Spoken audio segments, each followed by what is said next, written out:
Isa po ako sa napagaling ng Complete. Yun po yung product ng Alliance in Motion Global. Actually, ang kapatid ko po, ang nagsimulang gumamit noon. Nabulag po siya for several months, almost 6 months. So, nang ma-introduce sa kanya yung Complete, nag-try siya, 2 boxes lang ang ininom niya. Nakakapagtaka, nakakita ulit siya. And then, after po noon, February last year, na-diagnose po ako na mayroon akong breast cyst sa dalawa. At the same time, meron din na-diagnose din po na meron akong scoliosis. Bedridden po ako ng 5 months. And then sabi ko, kung napagaling yung kapatid ko, bakit hindi ko itry? Nag-decide po ako na mag-take ng Complete kasi talagang sobrang hirap na. Pakiramdam ko mamamatay na ako kasi parang may nakadagan sa dibdib ko. Every time paghihiga ako, so tuwing matutulog ako, nakaupo lang ako. Nakasandal lang ako sa sofa. Hindi na ako makakain, nahihilo ako. Yung tuhod ko parang wala na, hindi ko kaya tumayo. Nang ma-diagnose po nila ako, sinabihan nila ako na magpa-opera para matanggal yung cyst. Takot po ako sa turok.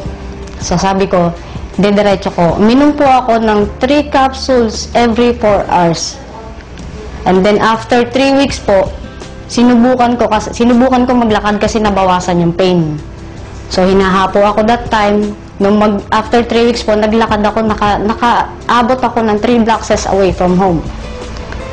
Pagkaraan po, after 5 weeks, nagsimula akong mag-bike. And then, hanggang sa kasalukuyan po, dire-diretso po akong umiinom. Wala na po totally yung aking cyst.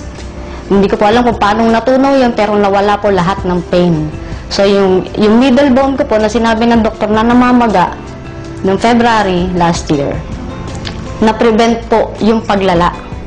So, lahat ng pain na naramdaman ko, kung mararamdaman nyo lang yung sakit, parang hinihiwa yung likod ko mula sa batok ko hanggang sa dulo sa ilalim.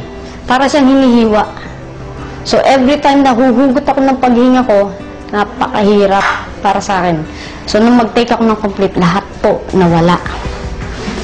So, hanggang sa ngayon, dire-diretso po, kaya lang ngayon magme-maintain na lang ako. Pag nawawala po yung Complete, parang nanghihina ako. So, hindi pwedeng mawala sa akin yun. Napaka-imposible na paniwalaan na ako nakabangon. Maraming hindi naniwala sa akin na ako'y gagaling pa. Salamat kay Lord na naging instrumento niya ang Alliance in Motion para makapagpagaling ng mga may sakit tulad ko.